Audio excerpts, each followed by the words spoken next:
Salut tout le monde. Alors j'avais une petite pensée qui persistait là ces derniers temps, donc j'avais envie de vous la partager. Alors je vais prendre une base scripturaire. Dans la lettre aux Éphésiens, là, au chapitre 1, je suis sûr que vous la connaissez tous, cette fameuse prière de Paul, hein, qu'il nous soit accordé cet esprit de révélation et de sagesse, et que les yeux de notre cœur soient illuminés, soient éclairés afin de voir, afin de connaître quelle est l'espérance de notre vocation, enfin de notre appel, quelle est la richesse de la gloire de son héritage dans les saints, et quelle est l'infinie grandeur de la puissance en ceux qui croient, en nous qui croyons.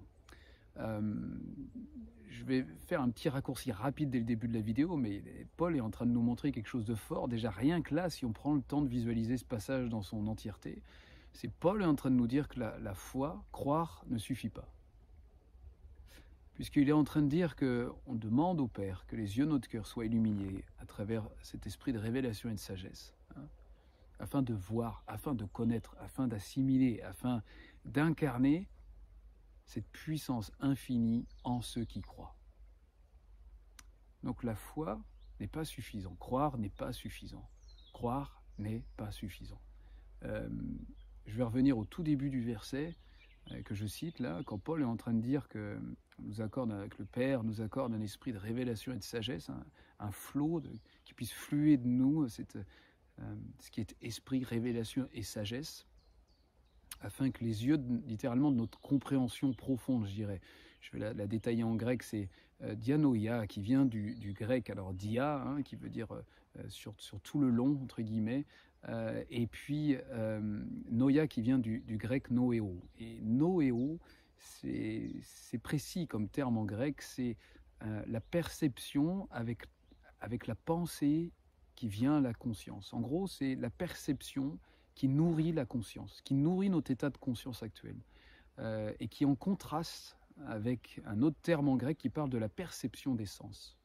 Donc là, on ne parle pas de la perception des sens, on parle de la perception qui nourrit notre pensée et qui établit la conscience qu'on a actuellement, la conscience d'être, la conscience de ce qui nous entoure, notre état de conscience actuel. Donc Paul est clairement en train de dire, dans peut-être des mots plus contemporains aujourd'hui, que notre état de conscience actuel a besoin d'être éclairé et illuminé.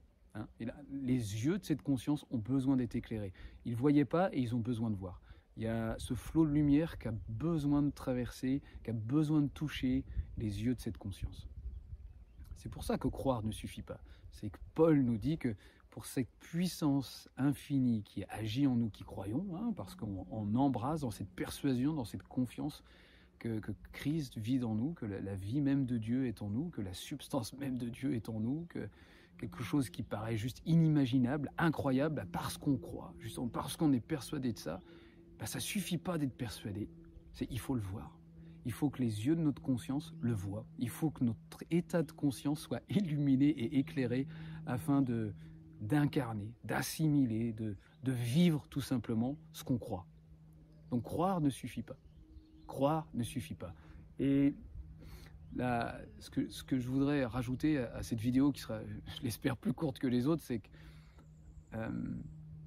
je pense que cette prière de Paul est pour moi une de mes prières, des passages de Paul et de prières que je préfère. Peut-être une de mes favorites dans le Nouveau Testament, peut-être même dans toute la Bible, très sincèrement. Pourquoi ? Parce que je crois que Paul nous fait toucher à ce qu'il y a de plus important dans notre croissance, si on doit parler comme ça, dans notre maturité, dans la stature de Christ, dans cette conscience de Dieu dans notre vie, dans le fait d'incarner, de vivre simplement ce qu'on croit. C'est pas tant, et c'est surtout pas ça en fait, le fait d'acquérir de l'information, d'acquérir de la connaissance, et en particulier dans le sujet spirituel. Si on essaye, concernant les domaines spirituels, les sujets spirituels, d'acquérir ça à travers notre connaissance uniquement intellectuelle. Quand je vais dire charnel, c'est dans le sens qui est juste lié à notre capacité humaine, juste lié à notre compétence toute humaine, où d'autres vont être plus doués que certains. On va pouvoir dire, celui-ci, qu'est-ce qu'il est doué dans cette connaissance, et puis l'autre, un peu moins. C'est pas que Dieu fait du favoritisme ou je ne sais quoi, c'est que dans l'aspect très naturel des choses, oui, il y a des gens plus ou moins doués pour certaines choses, c'est clair et net. Et si on aborde le sujet de la connaissance spirituelle à travers la connaissance naturelle, à travers les capacités naturelles de l'homme, mais on va se planter, quoi. En fait, pour moi, on va générer un état forcément d'excitation, d'avoir une nouvelle information, une nouvelle donnée, peut-être même on va penser que c'est la nouvelle révélation, un état d'excitation qui va durer un certain moment, hein, qui va être comme une espèce de joie, de se dire « Ah, ça y est !» Et puis très rapidement, en fait, généralement pas beaucoup de temps après, un état difficile à vivre d'ailleurs de frustration. Pourquoi? Parce que cette connaissance-là ne génère rien de spirituel. Elle ne génère rien de réel, elle ne génère rien d'incarné, elle ne génère rien de la vie, en fait, de la vie qui est la vie, qui est Dieu lui-même. Elle vient gonfler notre cerveau, elle vient gonfler notre accumulation possible d'informations. Et dans d'autres domaines purement intellectuels, académiques, scolaires, professionnels, tout ce que vous voulez, oui, ça fonctionne très bien, c'est bien comme ça. Mais ce qui touche aux choses spirituelles, ce qui touche à la vie de Dieu, à ce qui concerne Dieu, qui est esprit et vérité, à ce qui touche à ce qui est esprit, dans le sens noble du terme, de ce qui est vie, de ce qui est profondément vie, de ce qui n'appelle qu'à être incarné, ce type de connaissance qu'on pense pouvoir maîtriser, hein, qu'on pense pouvoir canaliser, pas canaliser, mais qu'on pense pouvoir gérer. C'est-à-dire, plus je vais accumuler d'informations, si je vais lire ce livre, si je vais écouter ces séminaires, si je vais pouvoir être présent à telle chose, si je vais pouvoir essayer d'avoir une relation avec telle personne qui aurait cette connaissance, tout ce type de connaissances qu'on pense pouvoir gérer par nous-mêmes, ou qu'on essaye de gérer par nous-mêmes, qu'on pense pouvoir accumuler par nos moyens, va forcément ne générer que un état d'excitation au début et ensuite de frustration.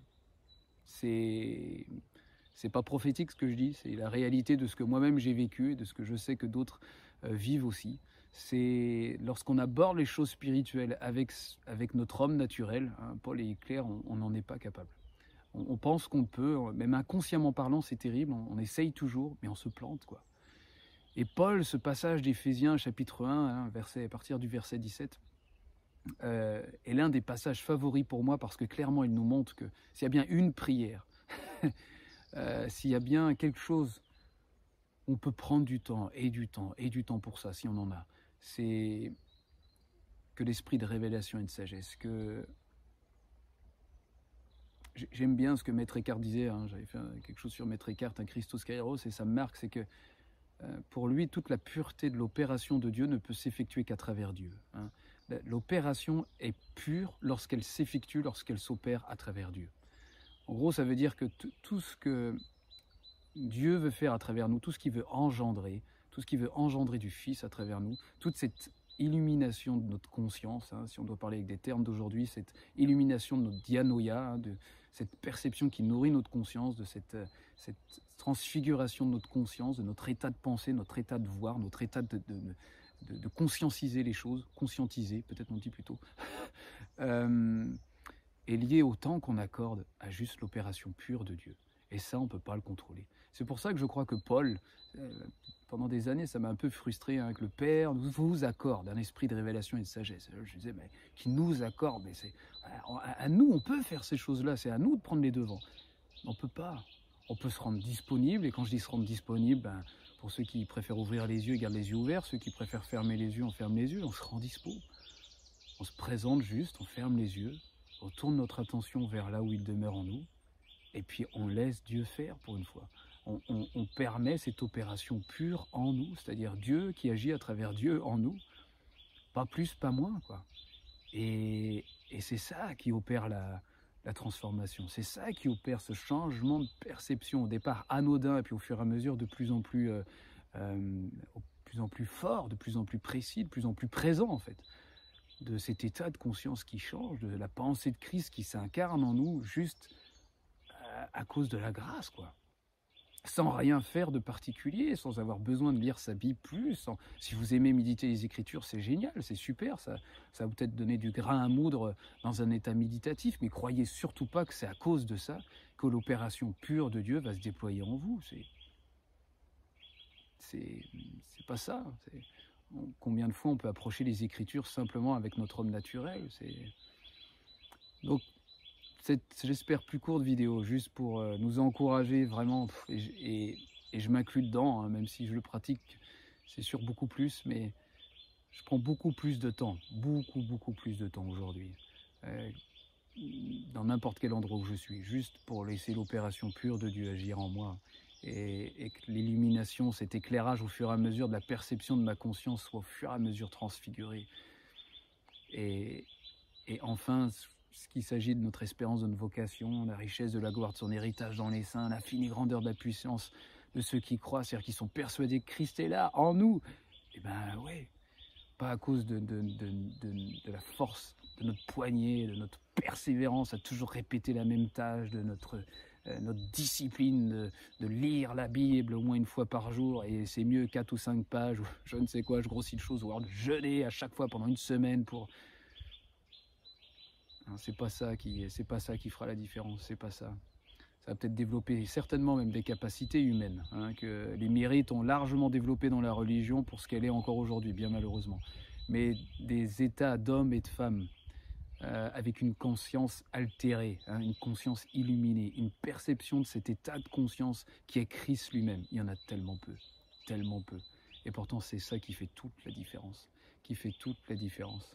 parce que on peut être au fur et à mesure capable de citer Paul pour sa propre vie. J'ai été crucifié.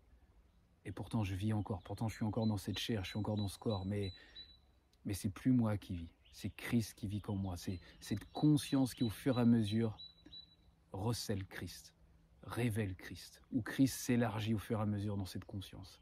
Et ça, il n'y a que lui qui peut le faire à travers lui-même, en nous. Et la grâce, c'est bien, bien plus compliqué d'en dépendre qu'on l'imagine. C'est pas une grâce gratuite dans le sens où on en fait ce qu'on veut.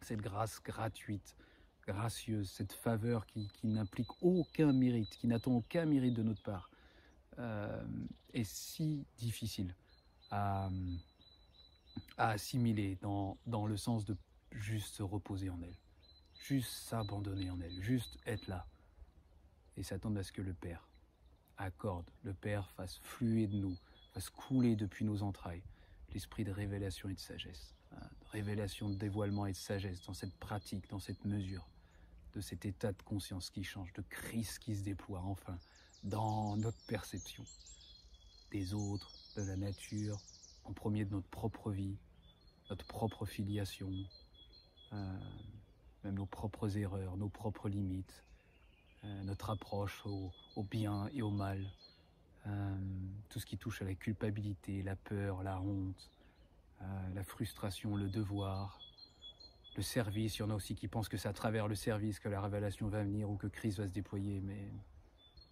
non, non. Certainement que servir va peut-être être un fruit de l'amour de ce Christ qui se déploie dans la conscience, qui vient transfigurer de sa lumière la conscience. Mais vous connaîtrez la vérité et la vérité vous affranchira. Cette vérité est lumière, cette vérité est ce flot de lumière transcendant qu'on ne peut pas générer par nous-mêmes. C'est pas de la connaissance qu'on peut accumuler comme ça. C'est pas de la connaissance dans les livres, dans des audios. C'est pour ça qu'Internet changera jamais la donne de ce qui se passe dans nos entrailles et qui est lié à la lumière de Dieu qui agit à travers lui-même en nous. Il n'y a que ça. Il n'y a que ça de vrai. Il n'y a que ça de vrai. Voilà. Je vous embrasse et je vous dis à la prochaine.